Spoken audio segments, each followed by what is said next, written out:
welcome back to another You Can Do It episode. I'm Annie, and today we're in the shower for one of our final projects of this bathroom, and that is, of course, to tile it. So if you'll stick with me, I'll show you how you can do it too. Okay, so if you're wanting to make your shower look as completely professional as you can possibly be, you're going to want to lay it out first before you just start slapping tiles on the wall. Especially if you're doing something like a subway tile.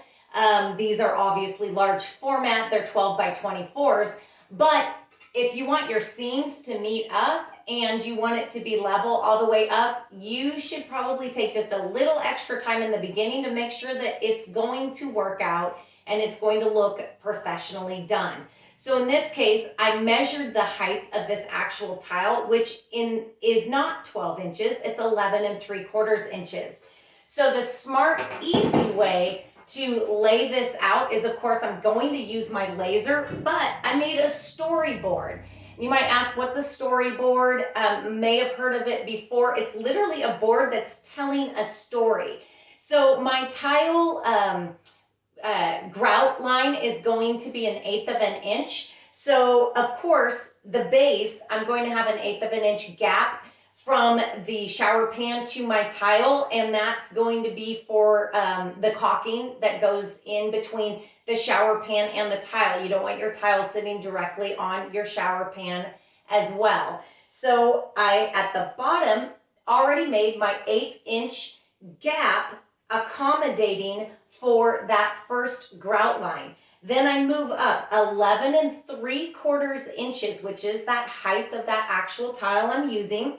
I make a mark and I make sure that I've got 1/8 of an inch mark in there to accommodate again for that next grout line. I then repeat that and I go 11 3/4 up, make a mark, make sure it's 1/8 of an inch thick, move up another 11 3/4 inches.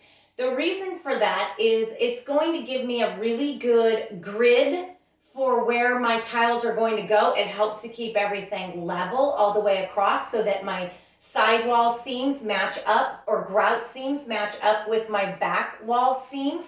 So if I place this here, I'm going to have 3 full tiles, subway tiles, and then if I walk it over to here and I place it in this corner, I also can get 3 full subway tiles. I like that it is underneath the shower valve so that I can have all my subway and my shower niche inside that subway tile. So I get to be lazy and have 3 full tiles before I start my subway tile. Now some may think, well, if my floor is not level, then I will actually have a line that goes like this. Well, in my case, I did a lot of prep work with Chris ahead of the time. And if you look back on one of our other videos, we use that Maypay self-leveler. So this floor is flawlessly level. It is so perfect. I already turned on the laser and I made sure that this grout line over here matched up with this grout line over here, and it does. Whew, super lucky. So I get to just start right on my shower skirt and work my way up and have 3 full tiles without a single one needing to be cut. So I'm going to go ahead and lay this out. You're going to see marks all over the walls, and then I'll explain what the purpose of those are. The very first thing that I did was I took that storyboard and I put the first mark of where that last run of tile is going to go, and then I set the laser up and I'm just running my level right across there and making a Sharpie line all the way across so that once that laser is off, I have a good visual of the placement of all of my tiles. I lower it down, and of course, again, I use that storyboard just to make sure that that laser line is right where that grout line is supposed to go.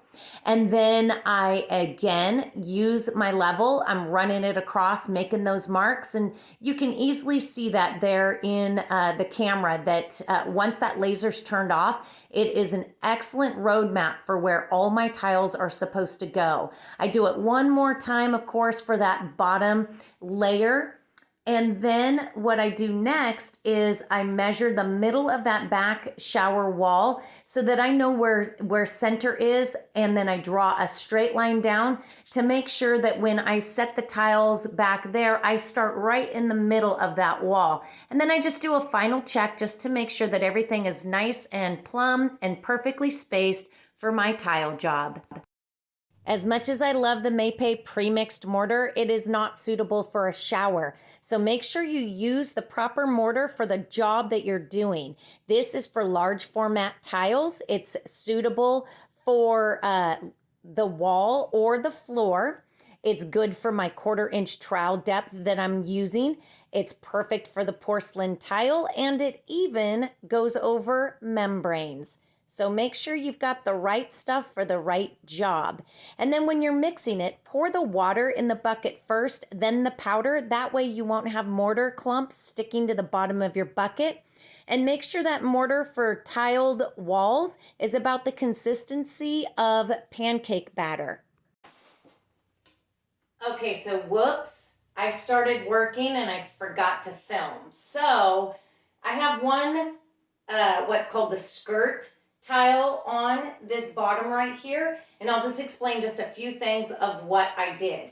Number one, when I troweled, I slapped on a layer of this mortar. I slapped a layer on, then I put another layer on, and I troweled that. I troweled in the upward direction, straight up, keeping all my trowel lines nice and straight, making sure I had a really nice, thick, 1/4 inch mortar groove going along this whole wall. And then what I did was I took my tile and I did what's called buttering it, like buttering a toast. You slap on another layer, filling in all the grooves inside the back of that tile.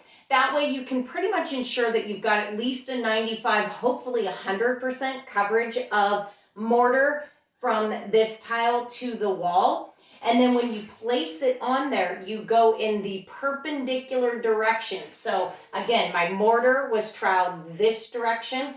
I place my tile on the wall and I wiggle left to right, so that's perpendicular. And hopefully what that does is the grooves that I have, or the butter that I have on the back of this tile, and the grooves that I have on the wall, when I smash it in there and then I rub left to right, I smash that mortar down, I lay it down, so that now I've created a really good adhesion. This tile in particular, always follow manufacturer's recommendations. I know people will comment and say you laid it wrong, or whatever fun stuff they like to comment below, but I love them.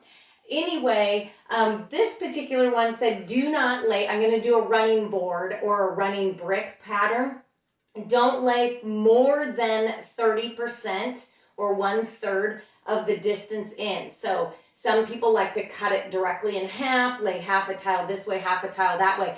According to this manufacturer, I don't want to go more than 30%. So I will probably lay this next tile right here. That'll be about 30% of the tile, which leaves 30% right there for the next one. So I'll go ahead and start that, and I promise this time I'll film it. Oh, one other thing I forgot to say. Down here below, I do have just riddled 1/8 inch spacers, these little cute guys right here. Again, you can get wedges. There are wedges in the big box stores that you can put right down at the bottom in between your skirt tile and your shower pan. These work just fine. They're a guaranteed 1/8 inch space, so go ahead and use them. Another thing, gosh, I'm forgetting everything. I made sure these were perfectly level. Not only that, you want to use your level and go this direction and look straight down to make sure you don't have any gaps. Some walls can be wonky if you float them properly. They're nice and tight, which in my case, they are nice and tight. Thank you, Chris. So I have a really good surface to work with.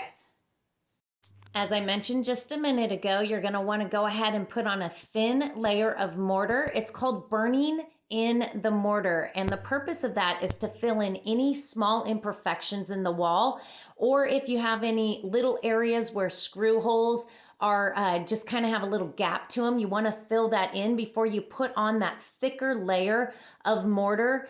And of course, I'm troweling in the upward direction, same direction, keeping that 1/4 inch trowel depth. And then I go back over with that little tiny trowel just to clean up the area where grout would go. I don't want to fill that area up with mortar and then have no room for my grout. And of course, you butter the bread, slap it on there, go left to right, and then put in those spacers. And then I do like to go back over and clean up any excess mortar. And then of course, being a woman, I clean the tile too, just so everything is nice and clean, ready to go. So as you can see, I like to clean as I go. I used to run a couple runs in the past when I did tiling and then come back and kind of clean it up. But by that time, some of my mortar has stuck to the tile and it makes it really hard to clean off. So if I can clean as I go, it makes the whole project so much easier. I'm at a critical state right here, and that is measuring. You always want to measure as accurate as you possibly can when it is a piece that's not going to be hidden. Right here, this piece is hidden, or really this piece is hidden by this next one. So it's not as critical, though you really do want to still measure properly. But in this case, I'm measuring in a couple spots. I've got exactly 8 inches here and exactly 8 inches there. I mean, this project couldn't be even more perfect. So obviously this is a nice plum piece. This is actually PVC, which is a type of plastic. I would highly recommend butting that up next to your shower versus MDF or wood. So that if it does get wet, it's not going to affect anything. So we've got a perfect 8 inches across. So keep in mind, you've got that 8-inch grout line that's going in here. So I'm going to want to make sure that I cut my tile at 7 7/8 inches in width. I'll put my cut end over here. You always want to try to keep your manufacturer edges together so that it's a really nice professional flawless look. So I'll go ahead and make that cut and we'll just keep on going. Okay, as you can see, I finished this wall right here and it's all nice and neat. It's perfect, nice and level across. I did throw this level up for every single one of those layers and they were perfectly level. I also used my level this direction to make sure that there was no wobbling, there was no gaps in between them.